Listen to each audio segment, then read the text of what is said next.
Hello दोस्तों, welcome to Gyandhara. आज हम बात करेंगे साइक्लोन अम्फान के एक आफ्टरमैथ के बारे में, जो कि है सुंदरबन का डिस्ट्रक्शन। हमने बाकी आफ्टरमैथ हमारे दूसरे वीडियो में कवर किए हैं, जिसका लिंक डिस्क्रिप्शन में दिया हुआ है। अब आफ्टरमैथ क्या होता है?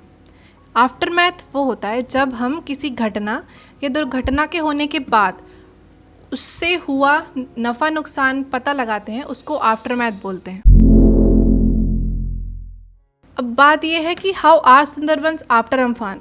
अम्फान के बाद क्या हुआ सुंदरबन में, कैसे हैं वो अब आपको पता ही है, अम्फान जो है वो मई 2020 में आया था, जिसके बारे में और जानने के लिए आप हमारे चैनल का दूसरा वीडियो देख सकते हैं, जिसका लिंक डिस्क्रिप्शन में दिया हुआ है।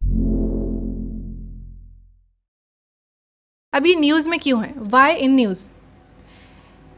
Chief minister of west Bengal Mamata Banerjee ने 6 जून 2020 को वर्ल्ड एनवायरनमेंट डे पे एड्रेस करते हुए बोला था कि करीब 28% सुंदरबन डैमेज हो चुके हैं साइक्लोन अम्फान की वजह से, और उन्होंने एक ड्राइव लॉन्च की थी जिसके तहत वो करीब 3.5 करोड़ मैंग्रोव ट्री कोलकाता और उसके आसपास के एरियाज़ में लगाएंगी। जो हमारे पास 4263 स्क्वायर किलोमीटर का फॉरेस्ट एरिया है, सुंदरबन फॉरेस्ट एरिया है, जो मैंग्रोव फॉरेस्ट एरिया है, उसमें से 1200 स्क्वायर किलोमीटर का एरिया डिस्ट्रॉय हो चुका है।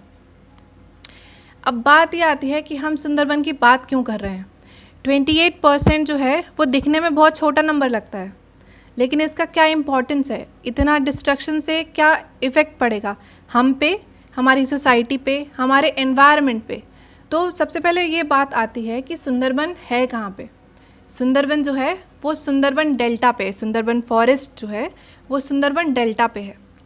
Sundarban delta Bay of Bengal में गंगा, हुगली, पद्मा, ब्रह्मपुत्रा और मेघना रिवर्स के डिपोजिशन से फॉर्म हुआ है। अब डेल्टा बनते कैसे हैं? जब नदियाँ समुद्र में जाके गिरती हैं, गिरने से पहले वो अपने कोर्स में जितना भी मटेरियल कलेक्ट करके लाती हैं, वो एक जगह ठहर जाता है, मतलब उनके गिरने से पहले एक जगह रुक जाता है, कलेक्ट हो जाता है, और धीरे धीरे इस मटेरियल का पाइल बनता जाता है। और ये पाइल जब बड़े एरिया में, बड़े लार्ज अमाउंट में बन जाता है, तो इसको डेल्टा बोलते हैं। सुंदरबन डेल्टा जो है वो, या सुंदरबन फॉरेस्ट जो है वो यूनेस्को की वर्ल्ड हेरिटेज साइट बना है 1987 में। उसको एज अ बायोस्फीयर रिजर्व भी कैरेक्टराइज किया जा चुका है 1989 में। और रामसर कन्वेंशन जो कि जनवरी 2019 में हुआ था, उसके अंडर इसको वेटलैंड ऑफ इंटरनेशनल इम्पोर्टेंस बोला गया है। अगर हम एरिया की बात करें, परसेंटेज शेयर की बात करें, तो पूरा सुंदरबन का जो एरिया है वो हमारे पास नहीं है। हमारे पास सिर्फ 40% सुंदरबन फॉरेस्ट है, बाकी जो 60% है वो बांग्लादेश के पास है। जो वर्ड है सुंदरबन, वो एक बंगाली वर्ड है जिसका मतलब है ब्यूटीफुल फॉरेस्ट।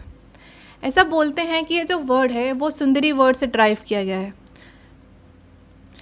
फ्लोरा की बात की जाए, फ्लोरा मतलब अगर वनस्पतियों की बात की जाए, तो सुंदरबन में बहुत सारी वैरायटी हैं पेड़ पौधों की, घासों की, जो वहाँ पे उगती हैं, क्योंकि जैसा मैंने बताया वो एरिया जो है, जो डेल्टाज होते हैं वो बहुत फर्टाइल होते हैं।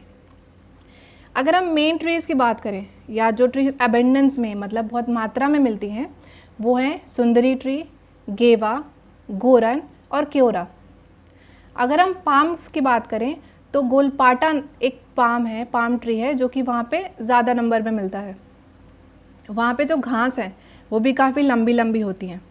तो जो मेन घास वहाँ पे हैं वो खागरा है और स्पेयर ग्रास है।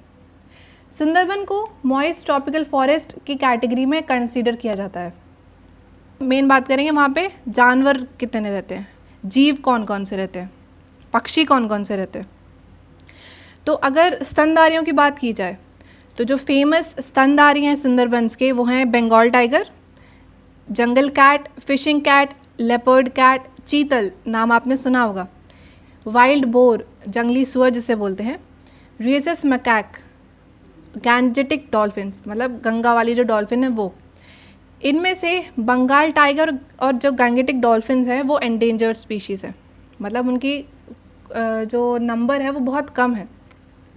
और रिएसस मैकाक जो मंकी है, इसी मंकी में सबसे पहले रिएसस फैक्टर देखा गया। रिएसस फैक्टर वो फैक्टर है जो आपके ब्लड ग्रुप के सामने जो प्लस और माइनस का साइन लगता है, तो इस प्लस और माइनस के साइन को जो है वो रिएसस फैक्टर बोलते हैं। मतलब जिन जिन इंसानों में रिएसस फैक्टर प्रेजेंट रहता है उनके ब्लड ग्रुप के आगे पॉजिटिव लगता है, और जिनमें नहीं होता है उनके ब्लड ग्रुप के आगे नेगेटिव लगता है। और ये जो फैक्टर है ये सबसे पहले रिएसस मंकी में, यानी इसी मंकी रिएसस मैकाक में पाया गया था, इसीलिए इसका नाम भी उसी पे मंकी के ऊपर पड़ा था।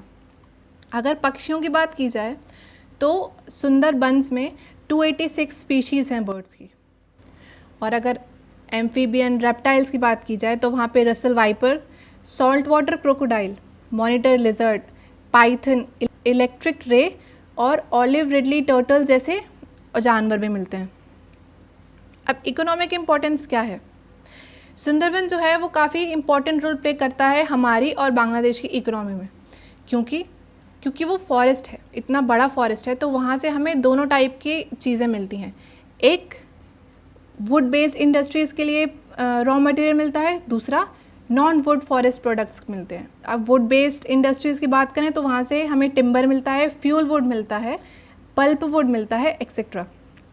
और नॉन वुड फॉरेस्ट की बात करें तो हमें bees wax, Honey, fish, crustacean और मोलस्क भी मिलते हैं। और क्योंकि सुंदरबन बहुत रिच और बहुत सुंदर इलाका है तो ये एज अ टूरिस्ट अट्रैक्शन भी काम करता है। अब बात ये आती है कि जो 28% लॉस हुआ है सुंदरबन का, उसके लिए क्या कदम उठाए जा रहे हैं, मतलब उसको ठीक करने के लिए, उसको कोप अप करने के लिए, उसका सुधार करने के लिए गवर्नमेंट क्या कर रही है, क्या कदम उठा रही है। तो जो सीएम है, जो वेस्ट बंगाल की सीएम है, उनने 3.5 करोड़ मैंग्रोव लगाने का फ़ैसला किया है 14 जुलाई को, जो कि वर्ल्ड फॉरेस्ट डे के रूप में मनाया जाता है। इस अभियान में, इस वेंचर में करीब 100 करोड़ का खर्चा आएगा।